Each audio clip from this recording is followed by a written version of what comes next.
Que a graça do Senhor Jesus Cristo e o amor de Deus e a comunhão do Espírito Santo seja com todos vós. Amém. Domingo 8 de março de 2026. Convido a abrirem as suas Bíblias, mas antes de ver a palavra de Deus, vamos ver os hinos que nós cantamos nesse culto.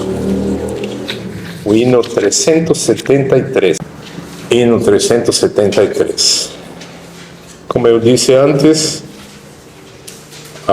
os hinos não são simplesmente canções bonitas, para serem cantadas no culto, mas é teologia cantada. É teologia cantada, é o que a igreja acredita que está cantando. E aqui na estrofe 4, do hino 373 do Hinário Luterano, está escrito: aprenda, pois, quem é cristão, que a lei já foi cumprida, pois Cristo fez a expiação por Deus tão exigida. Quão grato sou, ó bom Senhor, és meu bendito Salvador, na cruz me deste a vida. Vamos para o hino 358. Hino 358. Também na quarta estrofe. Estando só contigo a remissão da culpa, em ti somente espero e vivo consolado. Estando somente contigo a remissão da culpa. E na estrofe número 6, a redenção de Cristo nos deu a liberdade, bendita nova vida e salvação eterna. A redenção de Cristo nos deu a liberdade. Vamos para o hino 294. Hino 294. A segunda estrofe. Jesus, Deus revelado. Estamos afirmando aqui que o Senhor Jesus é Deus, que se revelou. Está na Bíblia, claro, em João. E o verbo se humanou, se fez carne. Jesus, Deus revelado, na carne padeceu, ferido e traspassado, meu fiador morreu. Surgiu da tumba em glória, o autor da redenção, obtendo-me a vitória, a vida e salvação. Surgiu da tumba em glória o autor da redenção. Se observarmos, as palavras são expiação, remissão da culpa, redenção, o autor da redenção. Agora vamos para Romanos, a leitura da perícope desse domingo. Romanos capítulo 5, e onde eu quero destacar os últimos versículos dessa leitura, Havíamos feito o versículo 1 ao 11, vamos a partir do versículo 8, onde o apóstolo escreve: mas Deus prova o seu amor para conosco, em que Cristo morreu por nós, sendo nós ainda pecadores. Isso nos leva a pensar que muitas pessoas rejeitam um simples convite para vir a um culto, para participar de um estudo bíblico, e a rejeição vem acompanhada de uma explicação. E realmente a pessoa se sente assim: eu tenho que colocar a minha vida em ordem para... Percebem? Muitos reagem assim: eu não posso ir para o culto. Minha vida está uma bagunça aí, olha. Primeiro eu arrumo a minha vida, depois eu vou. E aqui a palavra nos diz: Cristo morreu por nós, sendo nós ainda pecadores. Então, o chamado que Deus faz ao ser humano não é chamado para arruma a tua vida e uma vez que esteja arrumada, limpinha, aí você vem para cá. Não. Por isso nós temos um hino, né, que diz, tal como estou, assim como eu estou. Né? E é o que nós cremos. Os cristãos, luteranos, nós cremos. Assim como você está. Né? E aí, de novo, entra um pensamento errado, humano, que é continuar assim como está. E não é. Assim como você está, é para vir. Isso não significa que vai passar os anos, as décadas da sua vida e você continua sendo igual. Não. É para vir e ter uma mudança. Né?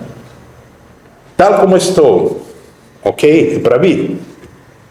Mas não é. Tal como estou é para permanecer a vida inteira. Não, você tem que amadurecer, você tem que crescer em santificação, uma série de coisas. Né? Deus prova o seu amor para conosco. E aqui nós vimos a palavra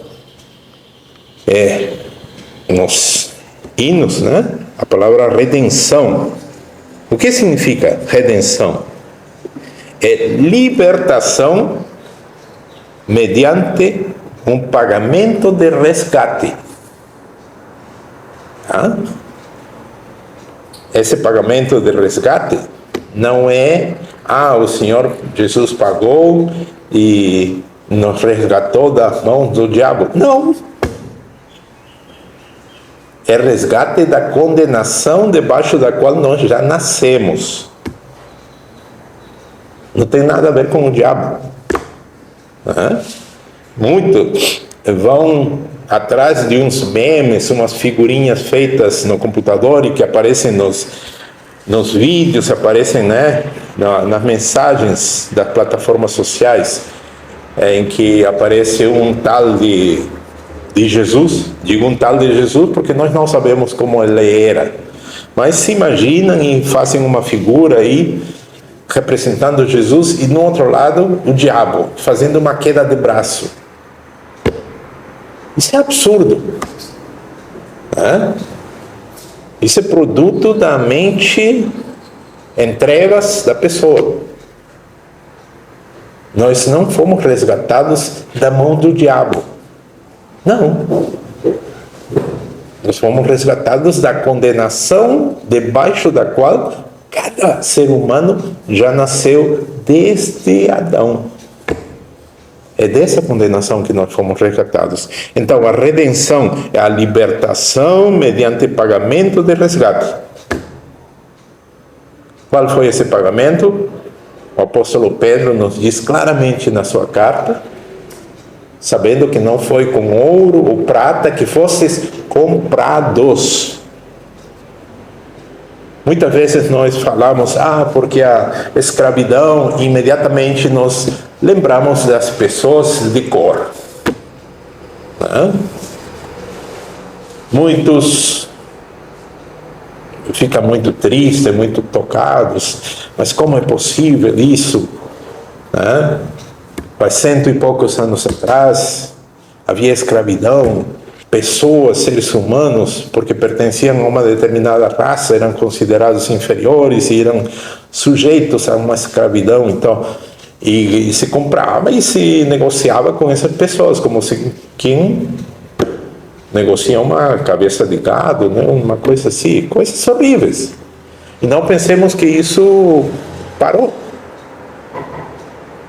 Nessa religião, seguidores do tal profeta, né, que está tomando conta do mundo, que já tomou conta literalmente da Europa Ocidental, que rejeitou o Senhor Jesus e que tem agora os seguidores dessa religião sendo a maioria.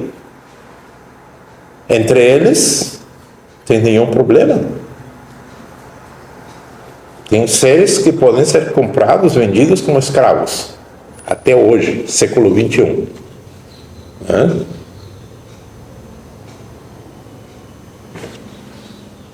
Nós não fomos comprados, nem com ouro, nem com prata. Os cristãos fomos comprados pelo sangue precioso de Jesus derramado na cruz do Calvário.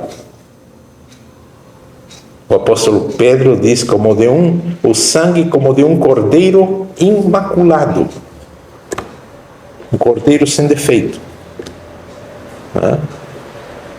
Fomos comprados mediante esse pagamento, fomos resgatados com o sangue do Senhor Jesus Cristo. E a palavra remissão significa cancelamento de culpa legal. Por que legal? Legal porque tem a ver com a lei. Que lei? A lei de Deus. Por isso que todas as leis do Antigo Testamento, 613 leis do Antigo Testamento, não salvam ninguém. Nós cantamos num desses hinos: agora eu sei, a lei me traz noção do meu pecado. É isso que nós cremos e nós afirmamos e cantamos. Agora eu sei, a lei me traz noção do meu pecado. É para isso que serve a lei. É o chamado fresno. Quem é fresno? Freio, espelho e norma. Teologia luterana. Para que serve a lei? Serve como freio, como espelho e como norma. Serve para salvar? Não. A lei só foi colocada aí para mostrar ao homem que ele está, vamos falar em gauchês, ele está frito. Não tem salvação. É para isso que serve a lei. Só para isso. Agora eu sei, a lei me traz noção do meu pecado. E quem vai me salvar? E agora, o que podemos fazer? O Senhor Jesus. Ele derrama seu sangue, faz esse pagamento, que se chama redenção. Ele é o nosso Redentor, Ele nos redimiu. Mas ainda fica a questão legal diante de Deus. E o veredito está acontecendo a remissão. O que é a remissão? O cancelamento de culpa. Então, quando se diz, nós estamos escondidos nas vestes do Senhor Jesus, essa é uma figura de linguagem para nos mostrar que, mesmo pecadores, não é que uma vez que fomos convertidos e agora somos cristãos, agora cremos no Senhor Jesus, pronto, já o pecado sumiu da nossa vida, nós viramos assim anjinhos dos céus. Não. Romanos 7. Querendo fazer o bem, de repente me deparo com uma lei que está nos meus membros, o apóstolo diz, e que me leva em direção oposta. E é por isso que Lutero dizia: se existe esse tal de livre-arbítrio, a vontade do homem, é para me levar em direção oposta a Deus. É isso que Lutero dizia. Se existe essa tal de liberdade do homem, é para levar em direção oposta, para fazer a vontade da carne. É para isso que serve. Por isso Lutero escreveu um livro, o título em latim era De Servo Arbítrio. A escravidão da vontade humana. Escravidão debaixo de quem? A escravidão ao pecado, à vontade da carne. Quem me livrará? Quem me livrará? O Senhor Jesus. E aí ontem no estudo bíblico nós lemos aquele versículo. Por isso se os que andam no Espírito têm uma luta. Por um lado, o Espírito leva em direção a Deus, e por outro lado, essa tal da vontade, o livre-arbítrio, leva em direção à carne, para que não façamos o que queremos. E é por isso que o cristão é o único ser humano que ele está dividido. Por um lado, sabe que deve fazer o bem,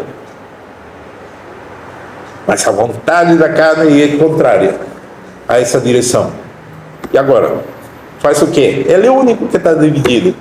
O resto da humanidade pinta e borda, como se fala, comete seus pecados e acham graça. O cristão não. Ele volta e meio, escorrega e se sente um porco, sujo da cabeça aos pés. E agora? Para o inferno? Não, ele crê em Jesus. Perante o Deus eterno, o meu fiador está. Nós temos advogado. Se alguém pecar, se alguém pecar, advogado temos diante de Deus. E Ele está rogando por nós, agora e na hora da nossa morte, em todo instante. Quem está rogando por nós não é a mãe dele. Quem está rogando por nós é o Senhor Jesus, que vive eternamente para interceder. Por isso que Ele é o nosso sumo sacerdote.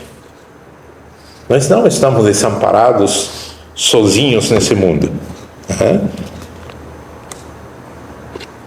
A redenção aconteceu com o sangue do Senhor Jesus, e o veredito de Deus está remido da culpa. Remido da culpa não significa que, pronto, agora já virou um anjinho branco da cabeça aos pés, assim mais salvo do que a neve, e agora não comete pecado nenhum. Não, agora que vai vir o pega. Como eu disse, antes de ser cristão, o cara pratica tudo que é porcaria e acha graça. E o cristão tenta cometer 10% dessas porcarias e ele se acha o pior dos porcos, mais sujo, da cabeça aos pés. Por quê? Porque dentro do cristão tem a presença do Espírito Santo, que vai esmigalhar a sua consciência. Por isso que tem que correr de novo: Senhor, me perdoa. Por isso que os luteranos, todo domingo, começamos o nosso culto confessando nossos pecados. O Senhor pagou o preço, seu sangue na cruz do Calvário. Seguinte o versículo, Romanos 5:9. Logo, consequentemente, muito mais agora. Observe a maneira de Paulo escrever isso. Logo, muito mais agora, tendo sido justificados pelo seu sangue. Não tem que ter nenhuma dúvida, nós já fomos justificados. Porque eu me esforcei, porque nada. É justificados pelo sangue do Senhor Jesus Cristo, derramado na cruz do Calvário. Tendo sido, isso é um fato, não tem nada que discutir, não. Ponto passivo, ponto. Tendo sido justificados pelo seu sangue. Agora vem, seremos por ele salvos da ira. Seremos por ele salvos da ira.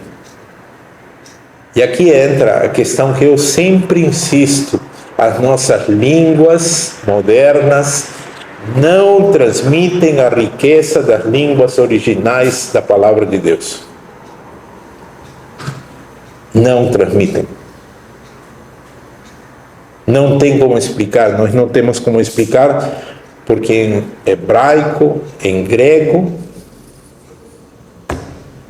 tem coisas que nós não temos como explicar, porque não tem uma palavra que traduza. A palavra ira aqui, não, a ira, aquela... Não.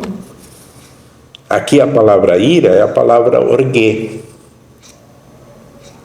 E orgê em grego aponta para uma ira, em alemão é Zorn, Z-O-R-N, Zorn, Gottes Zorn. Gottes Zorn é a ira de Deus. Sim, mas o alemão está mais perto do grego. É uma ira judicial. Uma ira judicial, existe isso? É porque nós não temos uma palavra para explicar. Aí temos que fazer essa ginástica, ira judicial. O que é isso? Ela vai acontecer. Ela vai acontecer. Quando? Nesses últimos tempos se fala muito, guerra, rumores de guerras. Eu sempre envio uma figura do versículo, um print. Não os preocupeis, isso é só o começo. É só o começo. Mas pastor, a guerra, e de repente até o Brasil vai entrar nessa. É só o começo. Ouvireis de guerras e rumores de guerras. E o Senhor Jesus, lá em Mateus 24, diz bem claramente, é só o começo. Por quê? Começo de quê? Antes que venham os famosos 7 anos da ira de Deus. E aqui voltamos 7 anos em que a orgê, ira judicial de Deus, será derramada sobre a face da terra. O que significa isso? Deus vai dar o pagamento que os homens tanto procuraram. O que eu disse? Quem não é cristão, pinta e borda, e acha graça das porcarias que ele faz. Ai não, pastor, não é. Não é. Você já teve uma reunião só de homem? Onde cada um tenta passar por cima dos outros? Tu imagina o que eu fiz se cada um conta as porcarias que ele fez? Pastor, mas isso é os homens. É os homens e as mulheres. Não teve nenhuma reunião das luzinhas? É igualzinho, é tudo farinha do mesmo saco. É todo mundo pecador. Não tem essa de, os homens são mais, as mulheres. Não. É tudo descendência de Adão. É tudo descendência de Adão. A mesma natureza caída está tanto no homem como na mulher. Não existe um, diz a Bíblia. Não existe um. Isso exige a justa punição. Não é? E essa justa punição na Bíblia se chama ira de Deus, a ira orgê. E aqui a palavra de Deus nos diz bem claramente: logo, portanto, muito mais agora, tendo sido justificados pelo seu sangue, seremos por ele salvos da orgê. Quando que vai vir a orgê de Deus, a ira de Deus? Nos 7 anos da chamada tribulação. A humanidade vai receber o justo pagamento. Por que estamos sofrendo tanto? Lembra as porcarias que você fez na sua vida? Lembra daquele versículo: dei-lhe tempo para se arrepender e não se arrependeu, né? É tudo bobagem. Continua rejeitando, continua desprezando a bondade, a longanimidade de Deus. Chega um momento, toma, começam as taças da ira do Apocalipse, né? No original em grego, começam as taças da orgue. Deus envia um anjo, derrama a sua taça de ira, a sua taça de orgue, e acontece tudo que é desgraça na terra. E são 7. Tá? Justificados pelo seu sangue. A justiça imputada. Romanos 4, versículo 5. Mas aquele que não pratica, não é que se esforça, não é que faz, mas crê naquele que justifica o ímpio, nós cremos em Jesus, que nos justifica. Nós cremos, é o Senhor, eu sou ímpio. Ok? Então nós cremos naquele que justifica o ímpio. A sua fé lhe é imputada como justiça. E essa palavrinha imputada significa atribuída. Não é que era dele, mas foi colocada para ele, colocada à disposição dessa pessoa. Quantas vezes já me encontrei com gente que, eu não gosto, detesto crente porque se acham hostais. É? Eu não vejo meus irmãos da igreja se achando hostais. Sim, porque eles afirmam que eles são filhos de Deus. É o que a Bíblia nos diz. Se alguém crê no Senhor Jesus Cristo, é transformado em filho de Deus. João 1,12. Não, mas eles se acham hostais, porque ninguém pode saber quem é salvo, e eles todos afirmam que já são salvos. Muitas pessoas têm essa atitude de rejeitar tudo que é cristão, porque onde já se viu, só Deus sabe quem vai ser salvo. Desconhecem e ignoram por completo a palavra de Deus, porque se eles lessem a Bíblia, eles... aqui diz que aquele que crê em Cristo já está salvo. Mas aquele que não crê, a ira de Deus permanece sobre ele. Mas são pessoas que não leem a Bíblia. Por isso tem essa rejeição, essa aversão. Por isso que mesmo nós calados, sem olhar para eles, eles nos rejeitam. Mas eu nunca vi essa pessoa na minha vida, mas ele tem um ódio de ti. Por quê? Porque é um ímpio. E ele sabe que você é um cristão.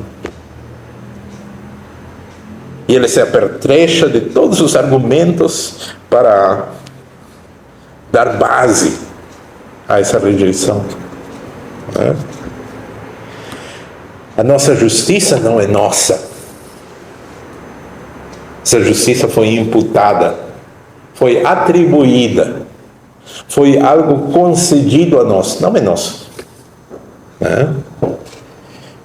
Nos versículos 9 a 11 de Romanos, capítulo 4, vem, pois, esta bem-aventurança sobre a circuncisão, Israel, somente, ou também sobre a incircuncisão?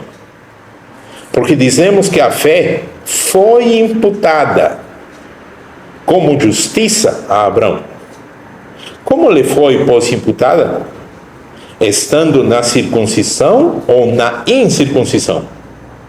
Não na circuncisão, mas na incircuncisão. Adão não estava circunciso, era um incircunciso igual que nós. Mas ele creu. E essa fé foi-lhe imputada como justiça. Por isso está escrito, versículo 11 de Romanos 4. E recebeu o sinal da circuncisão, selo da justiça da fé, quando estava na incircuncisão, para que fosse pai de todos os que creem, estando eles também na incircuncisão, a fim de que também a justiça lhes seja imputada. Nós não fizemos nada. O que fizemos para a nossa salvação? Nada. Crer. Então é nosso esse crer. Não. O Espírito Santo operou na nossa mente, no nosso coração, na nossa alma, para crer em Jesus. O que fizemos? Nada. A nossa salvação inteira, do começo ao fim, está no Senhor Jesus, no que Ele fez na cruz do Calvário. Uma consequência futura, versículo 9: seremos por Ele salvos da ira.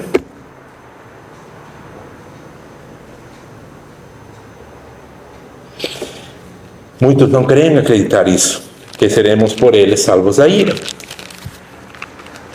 Na sua carta aos Tessalonicenses, o apóstolo Paulo, coincidentemente, no capítulo 5, versículo 9, ele diz o seguinte: porque Deus não nos destinou.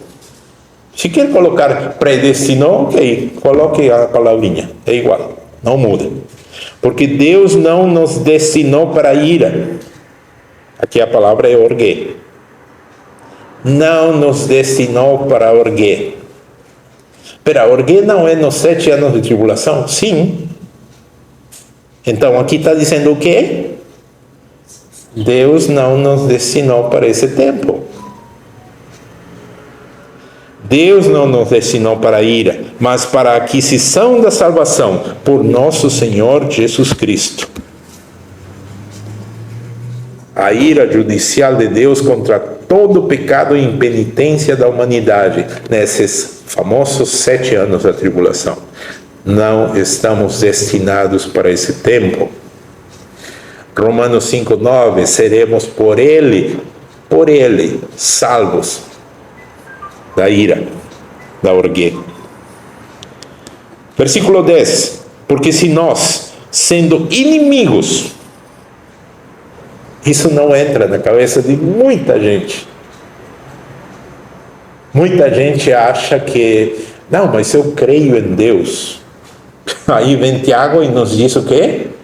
Tu crees que Deus é um? Tiago 2,19. Fazes bem. Crer em Deus não é uma coisa má. Fazes bem. Tiago continua dizendo, mas os espíritos malignos, o diabo, também acredita e treme. Se crer em Deus salvasse alguém, os espíritos malignos estão salvos, porque eles creem em Deus. Eles sabem quem é. Estando na sinagoga, havia um homem possesso de espírito maligno. E o espírito maligno o fez falar: bem sei quem tu és. Tu és o Cristo, o Filho do Deus vivo. Lembra? Os espíritos malignos creem em Deus, sabem quem é Jesus, e não é por crer ou por saber que eles estão salvos. Crer em Deus não salva ninguém. O que salva? Crer em Jesus Cristo.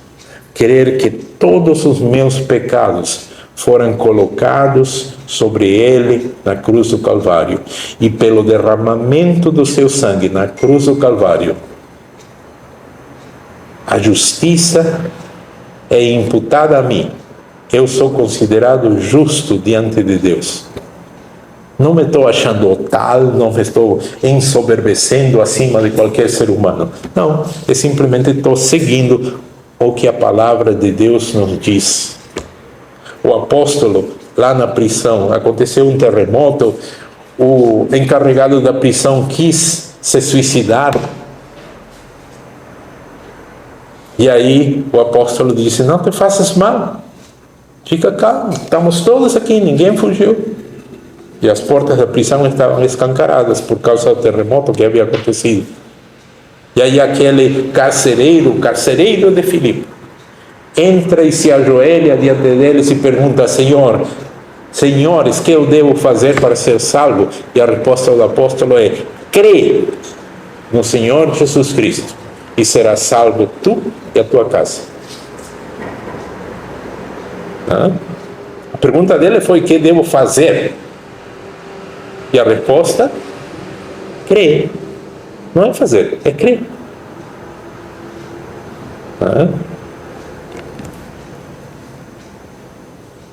Por natureza, antes da conversão, o ser humano é inimigo de Deus, é separado de Deus e está debaixo da condenação de Deus. A morte do Senhor Jesus, porém, produziu reconciliação. Fomos reconciliados com Deus. Isso significa o relacionamento restaurado. O apóstolo nos diz: tendo, pois, a porta escancarada, o véu do templo se rasgou de cima para baixo. Quem rasgou? O próprio Deus. No preciso instante, lá na cruz do Calvário, em que o Senhor Jesus entrega o seu Espírito, nesse instante acontece um terremoto e o véu do templo em Jerusalém se rasgou de cima para baixo, deixando com isso o quê? Que agora já não tem nenhum véu nos separando.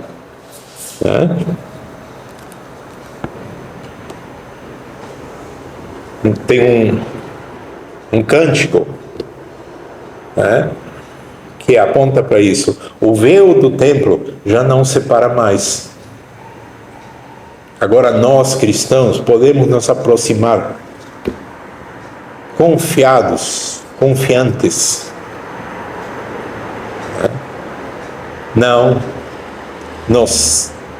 Nada nos separa do amor de Deus. Estamos reconciliados, estamos com o nosso relacionamento restaurados. Muito mais agora, versículo 10, tendo sido já reconciliados, seremos salvos pela sua vida. E tem outro corinho que diz: porque ele vive, posso crer no amanhã. Porque ele vive, eu posso crer na bendita esperança. Não tem nada mais que, não, eu tenho que sofrer. Não, tudo já está pago. Mas cada um tem que pagar pelos seus pecados. É o que pensa todo mundo ao nosso redor.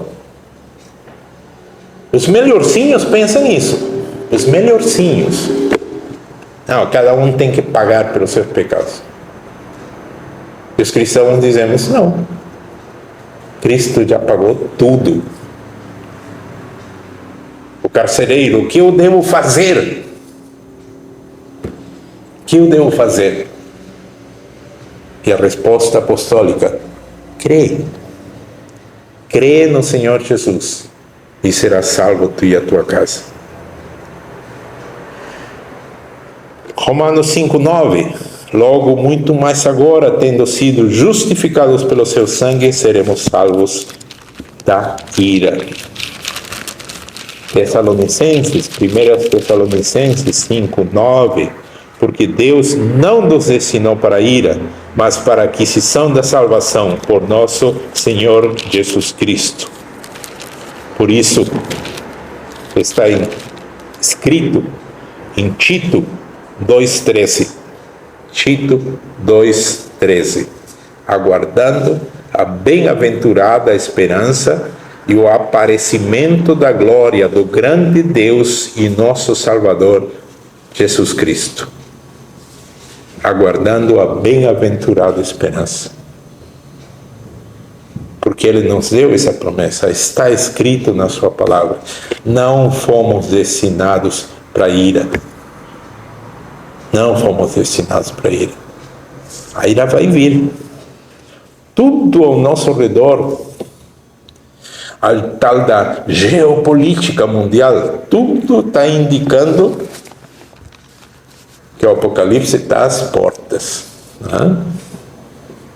Aquilo que foi revelado, que vai acontecer isto, coisas terríveis. Tudo indica que está às portas. Mas a palavra de Deus nos diz claramente: não fomos destinados para orgueio, para ira.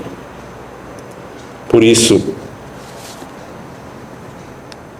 nos agarremos à palavra de Deus, aguardando a bem-aventurada esperança e o aparecimento da glória do grande Deus e o nosso Salvador, Jesus Cristo.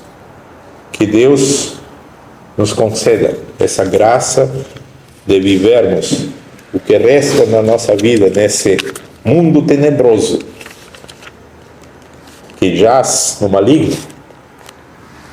Que Deus nos conceda essa graça de vivermos todo dia aguardando a bem-aventurada esperança. Amém.